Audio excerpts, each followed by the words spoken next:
दो नंबर दी कमाई कन्नै माह्नू घर चलाई सकदा, औने आह्लियां पीढ़ियां नेईं। राम राम जी, क्या हाल चाल है तुंदा सारें दा? ठीक ठाक होगो? परतियै हाजर होई आं सच्ची ते कोड़ी गल्ल लेइयै। केह् गलांदे न स्याने जां अ'ऊं केह् गलाना, दो नंबर दी कमाई कन्नै माह्नू ना घर बार चलाई सकदा, टब्बर चलाई सकदा, मगर औने आह्लियां जेह्कियां पीढ़ियां ना, सच गल्ल है ओह् माह्नू नहीं चलाई सकदा।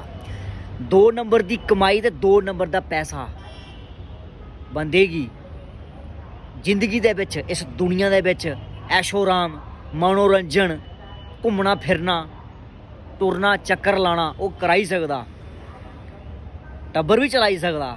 पर मित्रो, औने आह्लियां जेह्कड़ियां 7 नस्लां होंदियां ना, जां पीढ़ी है ना औने आह्ली, ओह् बर्बाद होई जंदी, ओह् खज्जल होई जंदी, ओह् नहीं माह्नू चलाई सकदा। इस्सै गल्ला दो नंबर दा पैसा, दो नंबर दी कमाई नहीं करनी चाहिदी। अग्गें तुस समझी होगो अ'ऊं केह् गलाना चाह्ना। मित्रो, अगर तुसेंगी एह् गल्ल शैल लग्गी होग नी, शेयर जरूर करेओ, शेयर करना नहीं भुल्लेओ। राम राम।